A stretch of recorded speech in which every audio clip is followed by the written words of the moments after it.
네, 오늘 말씀을 가지고 날개 아래로라는 제목으로 하나님 말씀 전하겠습니다. 한번 같이 따라해 보시겠습니다. 날개 아래로.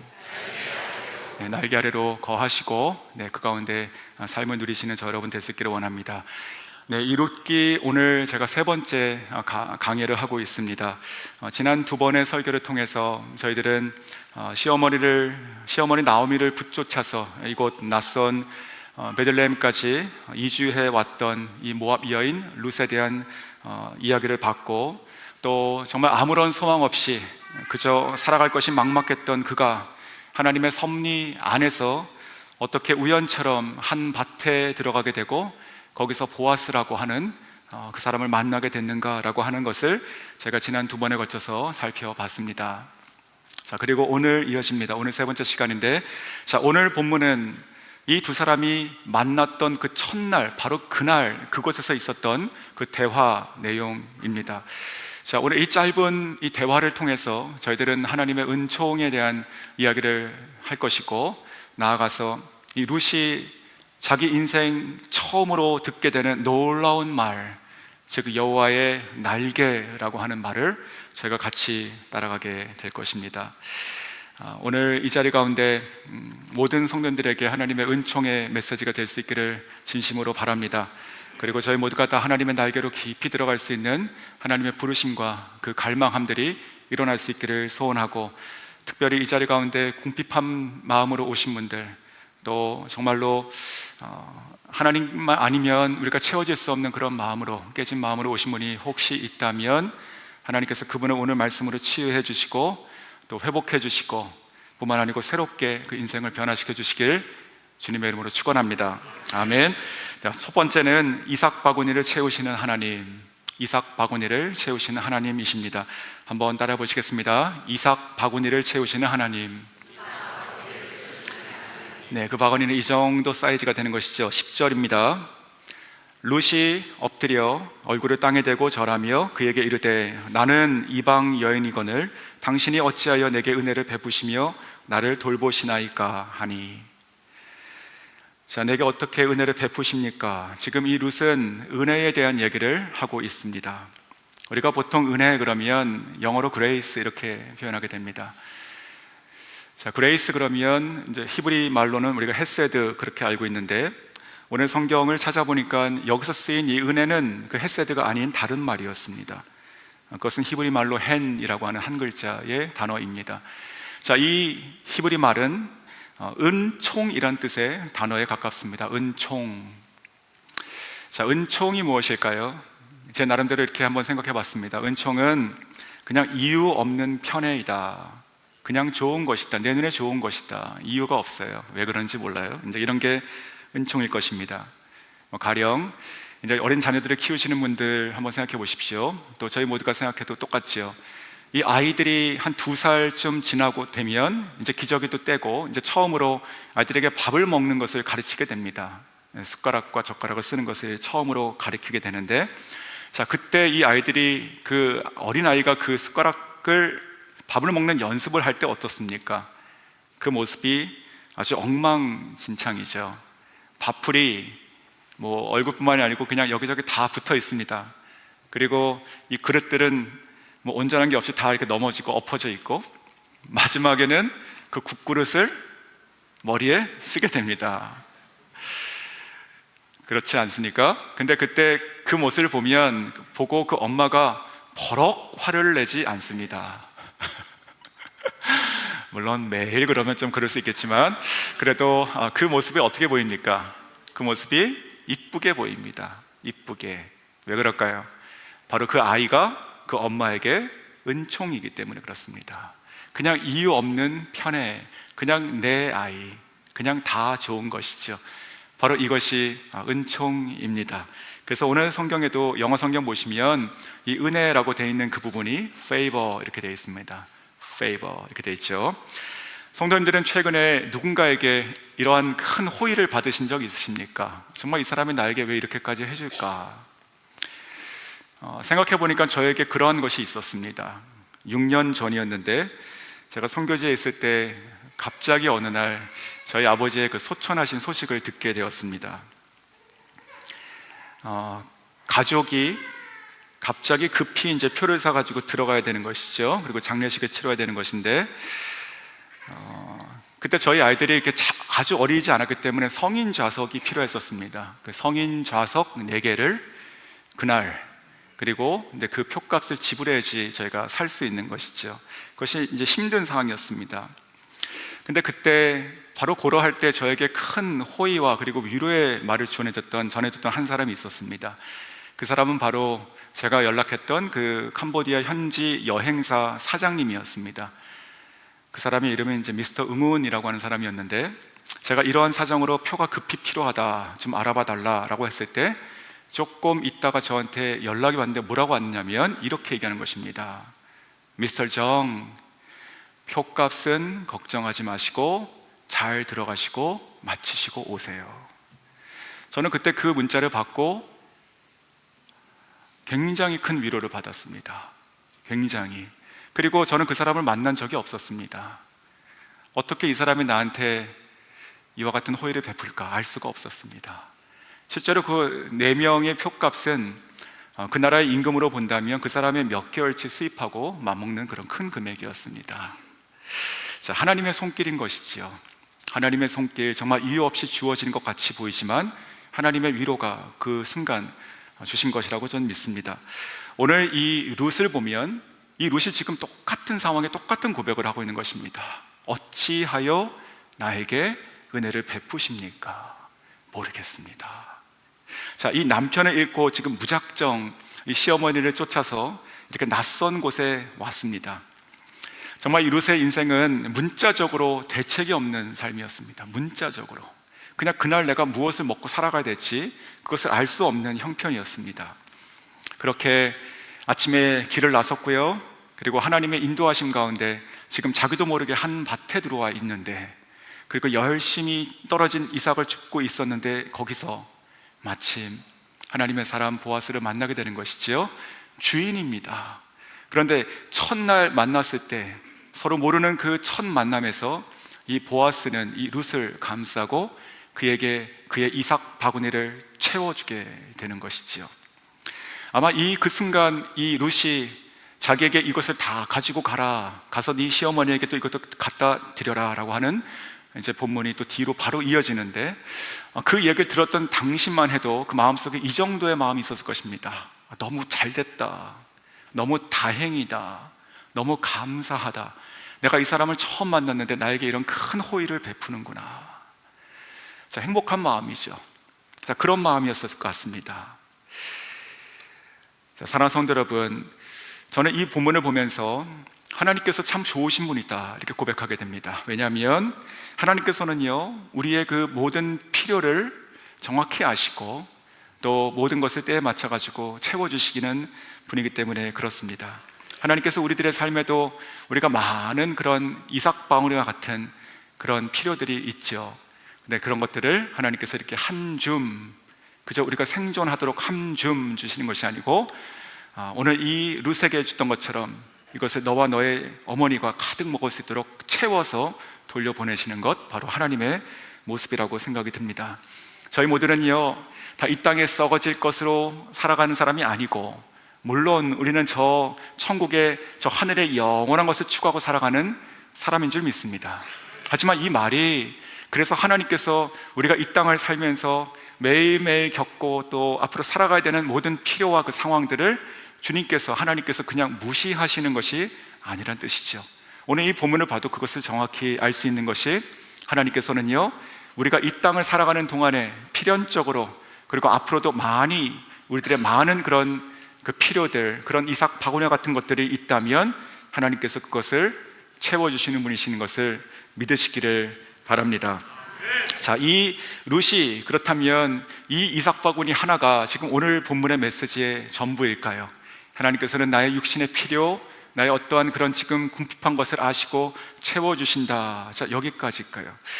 자, 이것이 너무나 감사하고 큰 일인데, 큰 것인데, 사실은 이것이 오늘 이야기의 가장 시작이면서 가장 작은 하나님의 은총의 모습일 뿐입니다. 자, 이제부터 이어지는 이 은총의 확대가 일어납니다. 자, 그것을 하나씩 더 보겠습니다. 두 번째로는 바로 이 보아스를 통해서 하나님께서 이 룻의 살아왔던 그 삶을 지금 이제 위로하시게 됩니다. 자, 나의 고통을 위로하시는 하나님. 자, 그래서 저희가 보게 되는 것이죠. 11절 제가 읽어드리겠습니다. 보아스가 그에게 대답하여 이르되 내 남편이 죽은 후로 내가 시어머니에게 행한 모든 것과 내 부모와 고국을 떠나 전에 알지 못하던 백성에게로 온 일이 내게 분명히 알려졌느니라.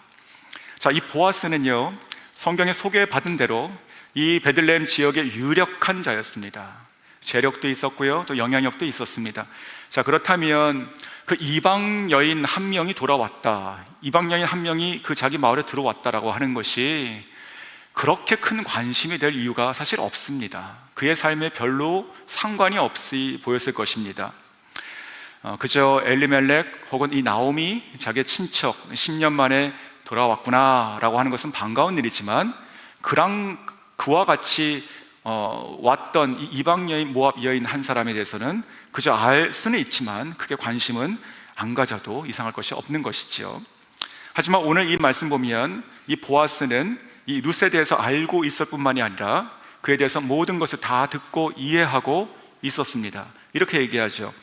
너가 시어머니에게 행한 모든 것과, 자, 모든 것, 그러니까 어떻게 그 땅에서 살았는지, 그리고 그렇게 힘든 시간들을 보내고 여기까지 쫓아왔는지, 그리고 지금 이삭을 짓고 있는 이 상황에도 어떻게 너가 시어머니를 생각하고 봉양하고 있는지, 이 모든 것들을 듣고 알고 있다, 이렇게 얘기하고 있죠. 자, 그런데 이 11절에서 보면 이 보아스가 정말로 주목하고 있는 것은 그 다음 부분입니다. 그저 이 룻이라고 하는 사람이 착하고 효심이 있다, 이제 이 얘기까지 하는 것이 아니라 그 다음의 이야기를 잘 보셔야 됩니다. 자, 뒷부분을 보시면 내 부모와 고국을 떠나 전에 알지 못하던 백성에게로 온 일이, 자, 이것이 무슨 일일까요? 자, 이 워딩을 보면 마치 그 창세기 12장에서 하나님께서 아브라함을 부르실 때 했던 말하고 거진흡사합니다. 본토, 친척, 아비 집을 떠나 내가 내게 지시할 땅으로 가라. 자, 지금 그 말처럼 마치 이 룻이 여기까지 온 그것을 이 보아스는 신앙적인 관점으로 이야기하고 있는 듯합니다. 자, 이 이야기 중에서 저희가 주목해야 될 것이 한 단어가 있는데 그것은 바로 떠나다, 이 단어입니다. 떠났다는 것을 기억하고 있어요. 떠났다. 자, 이 떠났다는 것이 저희가 룻기를 시작하며 첫 시간에 나눴던 그 붙쫓다하고 똑같은 내용입니다, 사실은. 자, 이 룻이 그 시어머니를 붙쫓은 결단을 제가 나눴었는데, 그 이야기는 무슨 얘기냐면 이 룻이 다시 자기의 부모님을 떠났기 때문에 가능했던 것이지요. 떠났기 때문에 룻은 시어머니를 붙쫓아서 올 수 있었던 것이지요. 자, 이 떠나다는 것이 얼마나 힘든 것인가, 자기의 고국과 그리고 부모님을 떠나서 온다는 것이 얼마나 힘든 것인가를 알 수 있는 구절이, 똑같은 단어가 쓰인 것이 창세기 44장 22절 말씀입니다. 자, 우리가 내 주께 말씀드리기를 이 아이는 그의 아버지를 떠나지 못할지니 떠나면 그의 아버지가 죽겠나이다. 자, 이 창세기 44장의 배경은 그 애굽에서 지금 양식을 구하러 왔던 요셉의 형제들이 요셉을 만났을 때 이야기 중에 하나인데, 자, 이 요셉은 자기의 그 친동생이었던 그 베냐민을 왕궁에 데리고 있게 됩니다. 자, 그때 그러한 장면에서 그 요셉의 다른 형제였던 그 유다가 바로 이 요셉에게 얘기하고 있는 구절이었습니다. 아직은 서로가 형제인 것을 모르고 있는 상황이죠. 그때 이렇게 얘기하는 것이죠. 지금 이 베냐민을 정확히 지적해서 얘기하니까 내 주인이여, 요셉한테 내 주인이여, 지금 그 아이 말씀입니까? 그 아이 베냐민은 나의 아버지 야곱이 가장 사랑하고 귀하게 여기는 아들입니다. 만약에 그 아이를 내 아버지로부터 떠나게 하면 내 아버지는 죽을지도 모릅니다. 이렇게 얘기하는 것이죠. 자, 즉 이 야곱에게 있어서, 야곱이 아버지죠, 자기의 자식 이 베냐민이 떠난다는 것은 죽음인 것이죠. 자, 지금 그것을, 이 내용을 몰랐을 리가 없었던 이 보아스가 마치 그 창세기에 있는 것을 가지고 이해하고 얘기하듯이 하는 것이에요. 그러면서 이 룻의 여기까지 온 것에 대해서 이해를 하는데 어떻게 얘기하냐면, 너가 너의 고국과 너의 부모를 떠나온 것을 내가 잘 안다, 이렇게 얘기하고 있는 것이죠. 자, 이것을 보면 이 룻이 얼마나 그것이 힘든 결정이었는지, 또 여기까지 이렇게 오면서 얼마나 고통스러운 삶을 그 자기 자신이 감내하고 와야 됐는지라고 하는 것을 지금 인정해주고 있는 것입니다. 저희도 마찬가지인 것 같습니다. 저희가 누군가를 이해하고 또 할 때, 섬길 때 그 사람이 살아온 삶을 저희가 알면 알수록 그 사람에 대한 이해와 그리고 그 사람을 귀하게 보이게 되는 것 같습니다. 제가 선교지에서 만난 한 자매 이야기를 또 한 명 나눠드리면, 이 자매는 정말 저희가 복음을 전해서 예수님을 믿게 됐던 참 귀한 자매인데, 캄보디아는 철저한 불교 국가입니다. 철저한 불교 국가. 태어나서 또 살아가는 중에도 또 죽고 나서도 그 삶이 사원을 떠날 수가 없습니다. 심지어 예수 믿고 죽어도 장례식을 사원에서 해야 됩니다. 그러한 나라에서 태어나서 살아가고 우리가 복음을 전하면 그 믿는 중에라도 자기의 가족들과 함께 때가 되면 이렇게 제사 지내고 또 사원을 찾고 하는 것들을 이렇게 쉽게 끊어낼 수가 없게 됩니다. 이 자매도 그랬습니다. 처음에는 교회도 나오고 그리고 절에도 가고, 그렇지만 점점 그 신앙이 쌓이면서 그것이 부담이 됐고 어느 순간 이 자매가 결단했습니다. 이제 내가 떠나리라. 그래서 그해 가장 3주 동안 7개의 사원을 돌아야 되는 그 명절이 있는데, 그때 한 사원을 같이 가족들과 같이 제사밥을 가지고 가다가 그 자매가 거기서 멈추게 된 것이죠. 그 사원 문 앞에서 딱 섰어요. 그래서 따라오는 그 딸이 따라오지 않으니까 그 부모가 돌아보고 무슨 일이냐, 와라 했죠. 그때 거기서 그 자매가 처음으로 정말로 자기의 인생을 걸고 얘기한 것이, 엄마, 이제 내가 안 가. 그리고 나서 그것이 이제 그 미움의 시작이 됐습니다. 그 집안에서 굉장히 싫어했어요. 집안에 신을 2개 불러들여서 서로 싸우게 한다, 저주를 내린다, 이제 이런 이야기를 듣게 되는 것이죠. 그렇게 신앙이 이렇게 자라고 있는 그 상황에서 어느 순간 이 자매가 교회를 안 나왔습니다. 그래서 무슨 일이 있구나 이렇게 생각했어요. 근데 그 다음 주도 안 나왔어요. 그러더니 한 달 동안 안 나오고 연락도 잘 안 되고, 그리고 2달이 지나고 또 3달이 되고 이랬습니다. 제 마음속에 안타까우면서도 이렇게 생각이 들었습니다. 이 자매도 결국은 이겨내지 못하고 돌아갔구나. 결국은 다시 옛날로 돌아갔구나. 그렇게 생각이 들었습니다. 그리고 한참이 지나고 나서 이 자매가 주일날 나왔습니다.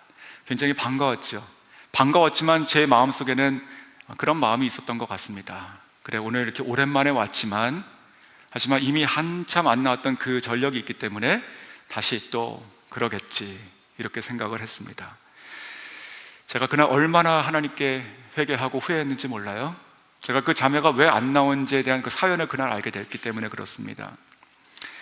무슨 일이냐면, 그 집안에서 가장 이 자매를 핍박했던, 예수 믿는 것을 핍박했던 사람이 누구였냐면 바로 부모님도 아니고 자기의 친오빠였습니다. 그냥 몇 살 더 많은 그 젊은 오빠. 근데 이 오빠가 그렇게 싫어했어요. 근데 어느 날 바로 몇 개월 전에 이 오빠가 이유를 알 수 없게 병이 걸리고, 그리고 마치 식물인간처럼 전혀 거동을 못하게 되는 것입니다. 의식은 있는데 거진 움직이지 못해요. 모든 것을 다 수발들어야 되는 것이죠. 그래서 처음에는 가족들이 다 같이 붙었어요. 그런데 그 가족이 계속 한 달, 2달이 되니까 이제 포기하고 지치고 이렇게 되는 것이죠. 병원에 가면 다시 집에 가라고 그러고. 그때입니다.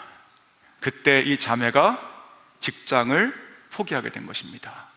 이제 이 자매는 굉장히 안정적인 공무원 직장을 가지고 있었는데 직장을 포기하고 집에 들어가게 된 것이죠. 그리고 자기를 가장 힘들게 했던 그 오빠 옆에 계속 있게 된 것입니다. 그렇게 한 달, 2달.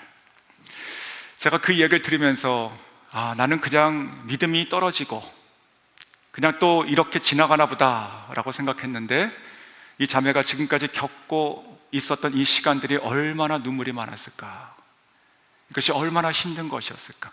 나는 그저 교회에 출석 안 한다고 생각했는데 매일 매 순간 얼마나 기도했을까.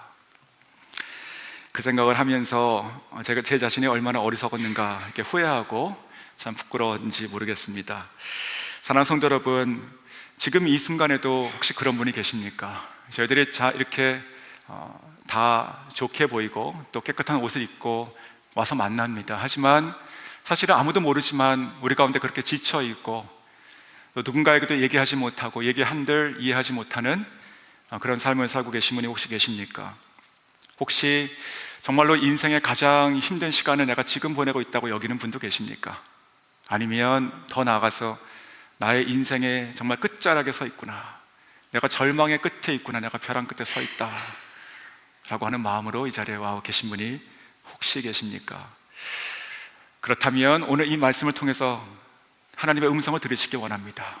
심지어 우리를 사랑하는 우리의 부모 혹은 남편과 아내라도 알지 못한다 하더라도 우리 하나님께서는 아십니다. 오늘 이 보아스가 그것을 얘기하시는 것이, 내가 분명히 알았노라. 모든 것을 다 아는 것이에요. 그냥 겉으로 보이는 불쌍한 그 형편을 도와주는 보리 이삭이 끝이 아니라 어떻게 이 한 사람이 자기의 고국과 부모를 떠나서 여기까지 왔는지를 알고 있는 것입니다. 저는 이 말씀을 통해서 혹시 그러한 마음으로 내가 룻 같다라고 생각하는 분이 있으시다면 오늘 이 말씀을 통해서 하나님께서 나를 부르시고 나를 위로하시는구나, 나에게 다시 살아갈 힘을 주신다고 믿으시기를 소원합니다. 자, 이와 같이 룻이 깨닫고 있는 이 은총이 점점 커지고 있는 것이지요. 처음에 나에게 당장 오늘 필요했던 그 보리 이삭 바구니, 나의 오늘의 양식이 너무 감사해서 어찌하여 나에게 이런 은혜를 주십니까? 라고 했는데, 근데 내 앞에 서 있는 이 사람이 나의 삶을 위로하고 있는 것입니다. 자, 그런데 이것이 끝이 아니죠. 오늘 이제 저희들이 살펴볼 이 12절을 보면 이 본문을 통해서 하나님께서 우리를 아시고 위로하시는 그 크기가 엄청 커지게 됩니다. 자, 그래서 12절을 제가 읽어드리겠습니다. 여호와께서 내게 행한 일에 보답하시기를 원하며 이스라엘의 하나님 여호와께서 그의 날개 아래에 보호를 받으러 온 내게 온전히 상 주시기를 원하노라 하는지라. 자, 여호와의 날개 아래. 자, 보십시오. 저는 만약에 오늘 이 본문을 저희가 연극으로 만든다면 이 룻하고 그리고 보아스가 둘이 필요하겠죠, 무대에는. 그리고 이 룻은 지금 땅에 엎드려서 고개를 낮추고 그리고 그 가득한 곡식 바구니를 감사하고 품고 있으면서 지금 말을 듣고 있어요. 자, 이 10절과 11절까지는 아마 보아스가 이 룻 앞에 서 있을 것입니다. 위로하고. 그런데 아마도 이 12절을 얘기하는 이 순간에는 보아스가 옆으로 갔었을 것 같아요. 한 걸음. 이 룻을 자기 앞에 세운 것이 아니고 누구 앞에 세우고 있습니까? 여호와 앞에 세우고 있습니다. 여호와 앞에. 여호와께서 나의 이 보릿바구니가 아니고, 그리고 내가 너를 이해한다고 하는 이 위로의 말이 아니라 여호와께서 너에게 너의 행한 모든 것을 보답하시기를 내가 원하며, 그리고 너가 여호와의 날개 아래 들어와 있으니 하나님께서 온전한 상을 주시기를 내가 원하노라. 엄청난 축복의 말씀을 하고 있는 것이지요. 자, 여호와께서 내게 행한 일을 보답하시기를 원하며. 자, 이 부분을 생각해 보겠습니다. 자, 보답 그러면 무슨 생각이 드십니까?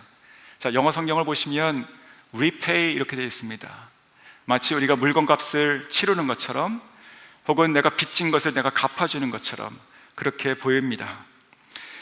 그것도 물론 좋은 일이죠. 하지만 만약에 여호와께서 보답하시는 수준이 repay, 우리가 생각하는 그 정도라면 사실 그것은 하나님이 아니어도 할 수 있는 것입니다. 우리가 조금만 부여해도 가난한 자들에게 빚을 탕감해 줄 수 있는 것이지요. 자, 하나님께서 지금 말씀하시는 이 보답이란 말은 그런 정도가 아닙니다.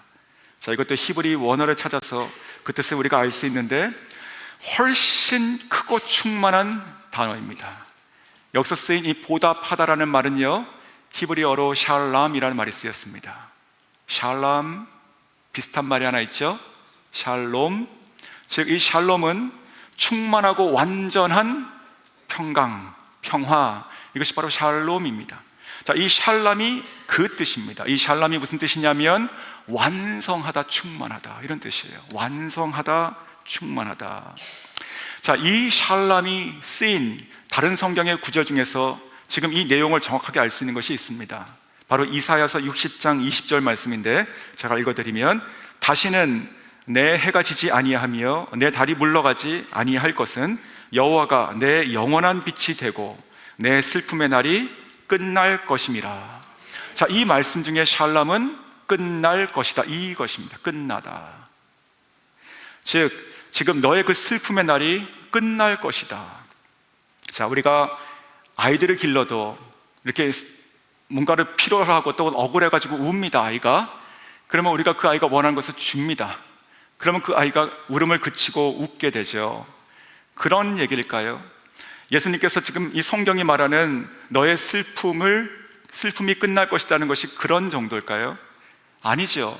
아이들은요, 뭐 하나 또 웃다가 또 뭐가 하나가 없으면 또 울고 그렇게 됩니다. 반복하죠. 즉, 완성된 어떤 울음이 끝인다는 것이 완성이 될 수가 없는 것이죠, 이 땅에 살아가면서는.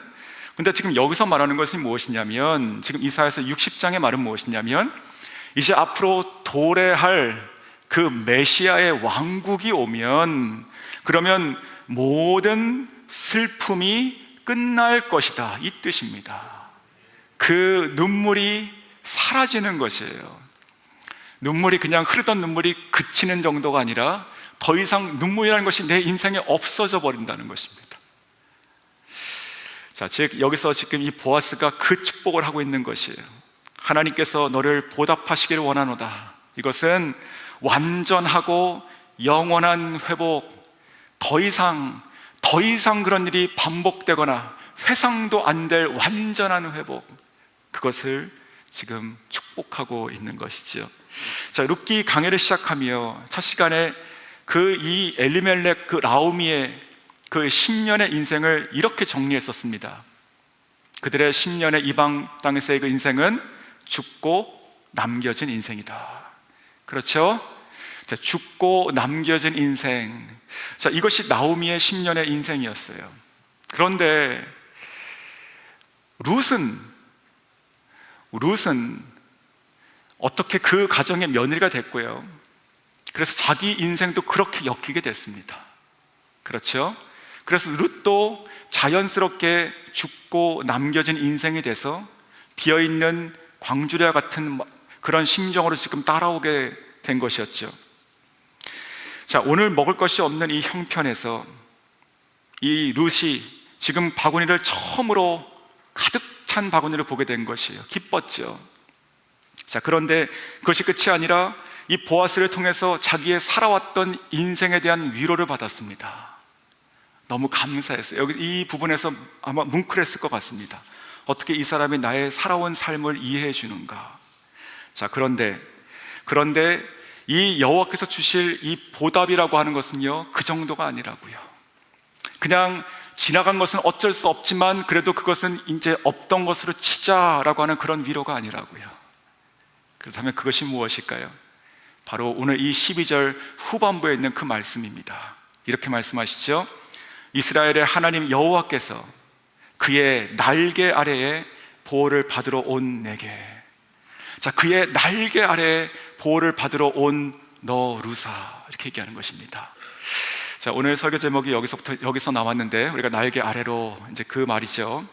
자, 사람의 눈에는요, 이 룻은 그냥 한 사람의 이방인이고 또 과부이고 또 가난한 자이고, 당장 내게 이 보리 한 줌이 없으면 그러면 내가 살아갈 수 없을 것 같은 그런 형편의 사람이죠. 자, 그런데 사랑하는 성도 여러분, 오늘 이 짧은 이 보아스의 말을 통해서 저희가 꼭 기억해야 되는 것이 있습니다. 그것은 뭐냐면, 지금 이 룻의 인생이 사람의 눈으로 해석되는 것이 아니고 하나님께서 재해석하고 계신 것이에요. 하나님의 재해석이 선포가 되고 있는 것이. 룻은 이런 말을 들을 거라고 저는 상상하지 못했다고 생각해요. 그저 그가 원하는 것은 그저 보리 한 줌이에 오늘 먹을 게 없었으니까. 그런데 그의 삶을 위로하는 것까지도 너무 과분한데, 지금 자기가 들으면서 이해하지 못한 엄청 큰 말을 들은 것이에요. 너가 여호와의 날개 아래로 왔다. 사랑하는 성도 여러분, 이 자리 가운데도 그런 분이 계십니까? 정말 룻과 같은 인생으로 보이시는 분 계십니까? 그렇다면 오늘 이 룻처럼 귀가 쫑긋 열리시기를 원합니다. 하나님께서 우리 인생은요, 우리가 어떻게, 사람들이 어떻게 보느냐, 그것이 중요한 것이 아니고 하나님께서 어떻게 보시느냐가 중요한 것이고, 우리 인생은 내가 지금 얼마나 고통스러운 삶을 살고 있느냐, 이것이 중요한 것이 아니라 하나님께서 나의 인생을 어떻게 해석해 주시고 계시느냐, 이것이 중요한 것입니다. 지금 이 룻은요, 세상적인 관점으로 칭찬받을 일이, 그렇게 안도받을 일이 없습니다. 그런데 이 룻에게 지금 선포되는 그의 인생의 해석이 뭐냐면, 룻아, 너가 그저 단순히 고생한 것이 아니라, 내가 너에게 그저 위로할 것이 아니라 너의 인생이 여호와의 날개 아래로 지금 들어왔다라고 얘기하는 것이죠. 바로 오늘 본문이 바로 이 순간, 저는 룻의 그 신앙의 영이 깨어난 순간이라 생각이 듭니다. 자, 이 날개, 여호와의 날개 아래라고 하는 것은요, 그가 전에 알지 못했던 말입니다. 어떻게 알았겠습니까? 이것은 전에 정말 생각하지 못했던 새로운 소망이 되는 것이고, 마치 이것이 뭐지를 넘어서 앞으로 내 인생에 뭐가 일어날지라고 생각하게 되는 새로운 창이 열린 것 같은 그런 순간이었을 것입니다. 그래서 자기가 지금까지 어쨌든 믿고 왔던 그 여호와 하나님, 이 하나님은 나의 시어머니를 통한 하나님이었어요. 나의 시어머니가 가르쳐 주시고 얘기하시고 내가 따라왔습니다. 하지만 지금 보아스를 통해서 하나님께서 룻에게 말씀하세요. 너가 여호와의 날개 아래, 너가 지금 왔다. 즉 하나님, 이제부터는 하나님이 나의 하나님이십니다. 내가 이 어머니를 통과하여 내가 옆에서 듣는 하나님이 아니라 이제는 나의 하나님이십니다. 그 하나님을 갈망하는 마음이 저는 이 순간 부릿듯 일어났다고 저는 확신할 수 있어요. 자, 그래서 13절에 이렇게 고백하게 됩니다. 내 주여, 내가 당신께 은혜 있기를 원하나이다. 나는 당신의 하녀 중에 하나와도 같지 못하오나 당신이 이 하녀를 위로하시고 마음을 기쁘게 하는 말씀을 하셨나이다. 마음을 기쁘게 하는 말씀. 내가 당신께 은혜 있기를 원하나이다. 이게 히브리 원어도 그렇고요, 영어도 마찬가지예요. 영어 성경도요, 이것이 계속 끊이지 않는 진행형이에요. 내가 조금만 나에게 이 바구니 하나를 더 주시거나 아니면 내일도 와도 된다고 말씀하시거나 이런 게 아니라고요. 하나님, 내가 끊임없이 내가 지금 알아듣지 못할 엄청난 말, 즉 여호와의 날개를 들었는데 내가 이 은혜를 내가 계속 갖기를 원합니다. 저는 이것이 바로 파고드는 갈망이라 생각이 들었습니다. 파고드는 갈망. 사랑하는 성도 여러분, 저 여러분도 그러시기를 원하십니까? 우리에게 지금 필요한 많은 것들이 있죠. 하나님이 그것을 채워주시기를 원합니다. 하지만 하나님께서 그것까지 채워주시는 분이시라면 만족하시겠습니까?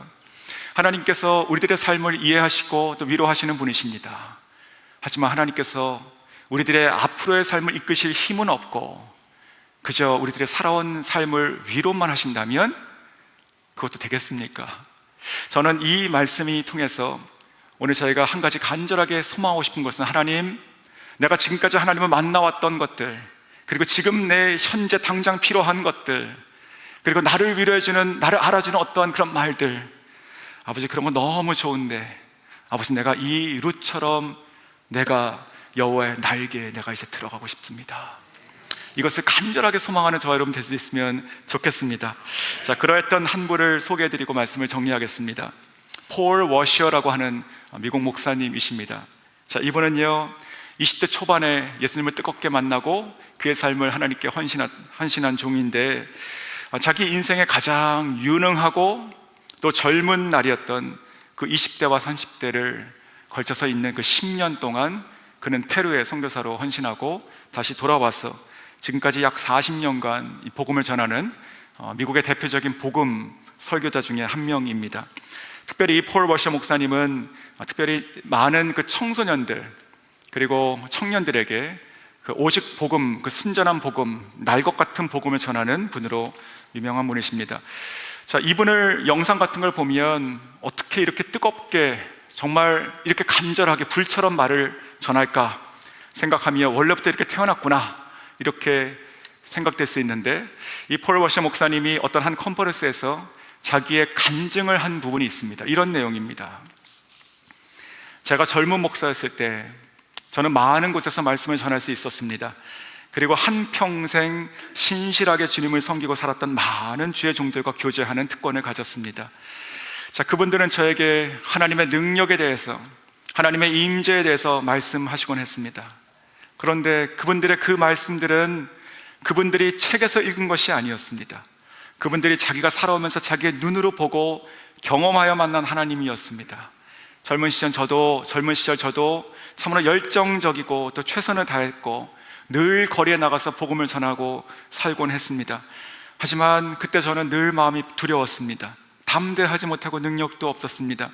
그렇게 살다가 어느 한날 제가 제 자신에게 외치고 결심했습니다. 이제 그만, 나도 이제 내가 하나님을 내가 이제는 만나야겠다. 그리고 벽장에 들어갔습니다. 벽장에 들어가서 하나님, 내가 오늘 죽더라도, 내가 죽을 때까지 기도한다 하더라도 나 주님 만나고 싶습니다. 그러지 않으면 내가 나오지 않겠습니다. 그런 마음으로 벽장에 들어갔습니다. 하지만 이내 기도하던 중에 내가 잠이 들어버렸습니다. 그래서 다시 일어나가지고 알람 시계를 맞추고 또 들어갔습니다. 다른 이유는 하나도 없었습니다. 하나님, 나도 내가 하나님을 정말 만나게 해주십시오. 그래서 밤을 새며 그 안에서 또 들어가고 기도하고, 또 기도하다가 잠이 들면 또 알람 소리에 깨어나고, 그럼 또 기도하고 또 깨어나기를 반복했습니다. 그렇게 매일 밤 하루에 2-3시간씩 주님을 간절하게 찾았습니다. 하지만 한 달이 지나고 2달이 지나고 3달이 지나도, 그리고 4달이 지나도 하나님께서 나에게 오지 않으셨습니다. 그래도 저는 계속 그곳에 있었습니다. 매일 밤마다 벽장으로 들어가서 더욱 간절하게 하나님을 찾았습니다. 그중 교회에서는 봄학기 성경 공부 캠프를 콜로라도로 간다고 했습니다. 하지만 그때 저는요, 주님께서 텍사스 서부에 있는 척박한 산간지방으로 가기를 원하신다는 마음이 강하게 들었고, 나는 그것을 순종해서 홀로 그곳에 갔습니다. 그리고 3일 동안 마치 야인처럼 산 꼭대기로 계속 올라갔고, 그 정상에 서서 나는 돌을 줍고 하늘로 던지면서 기도했습니다. 던지고 또 던졌습니다. 그리고 악을 썼습니다. 하나님, 저는 정말 하나님을 진짜 만나야 되겠습니다. 하나님, 저에게 와주셔야만 됩니다. 내가 더 이상은 내가 살 수가 없습니다. 내가 이제까지 앞으로도 계속 그저 내가 성경을 책으로 읽고, 그리고 부흥에 대한 이야기를 내가 읽어서 알고, 그리고 하나님을 만난 사람들에 대한 이야기를 내가 하면서 살 수는 없겠습니다. 그렇게 집으로 돌아가고 기도했습니다. 또 몇 주가 흘렀습니다. 그리고 그날 저는, 이유는 얼마인지는 모르지만 정말 오랫동안 땅에 머리를 엎드려서 머리를 감싸고 계속 기도하고 있었습니다. 그때 제 마음속에는요, 만약에 하나님이 지금이라도 오신다면 정말 나는 이 죄인으로서 하나님을 만나면 내가 오늘 죽을 수도 있겠구나라는 생각이 들었습니다. 바로 그때 하나님께서 나에게 오셨습니다. 하나님의 그 임재가 나의 그 죄보다 훨씬 크시고, 내가 간구한 것보다 훨씬 놀라운 그 영광과 능력으로 내 위에 나타나셨습니다. 그리고 나를 덮으셨습니다. 그 순간 모든 두려움이 사라졌으며 말할 수 없는 기쁨으로 충만해졌습니다. 사랑하는 성도 여러분, 오늘 말씀을 정리하면요, 오늘 이 루시 12절에서 그리고 13절에서 외치는 것, 내가 이 주님의 은혜를 내가 더 받기를 원합니다. 이 말씀을 붙잡고 한번 살아보시면 어떻겠습니까? 하나님께서 저와 여러분에게 지금 우리가 필요한 그 이삭 바구니를 다 채워주시기를 주님의 이름으로 축원합니다. 뿐만 아니고 우리가 살아온 모든 인생을 하나님께서 아시고 위로해 주시기를 또한 주님의 이름으로 축원합니다. 하지만 더 큰 것을 바라십시오. 그것은 바로 우리가 이해하건 이해하지 못하건 관계없이 하나님께서 우리와 동행하셨고, 그리고 지금 이 순간 우리를 하나님의 날개 아래로 이끄신 분이 바로 하나님이시며, 그리고 이제 우리에게 원하고 이루실 것이 무엇이냐면 그 더 깊은 것으로, 더 하나님을 더욱더 그 날개 깊은 것으로 들어오라고 부르신 줄을 믿습니다. 2024년이 이제 100여일 남았습니다. 어떻게 지내시겠습니까? 제가 말씀을 생각하며 한 가지 제안을 한번 드리겠습니다. 날개 아래로 100일 프로젝트를 한번 만드시면 어떻겠습니까? 개인에게 그리고 가정에서 혹은 목장 단위로 한번 만들어 보십시오. 우리가 같이 여호와의 날개로 정말 그 폴 워셔 목사님이 벽장에서 소리쳤던 것처럼 내가 이대로 이처럼 내가 또 산다면 나는 도저히 나는 견딜 수가 없다는 마음으로 같이 하나님을 은혜를 깊이 사모하는 저 여러분 될 수 있기를 원합니다. 그러할 때 저희들의 인생은 절대로 같을 것이 아니며 하나님께서는 우리들에게 정말로 우리가 상상할 수 없는 하나님께 놀라우신 그 섭리와 뜻과 축복을 우리에게 부어주심이 있습니다. 우리 각자도, 우리의 자녀들도, 우리들의 교회도, 우리들의 사역들도 정말로 하나님께서 이전과 이후로 완전히 나누시는 놀라운 축복이 함께 할 줄 믿습니다.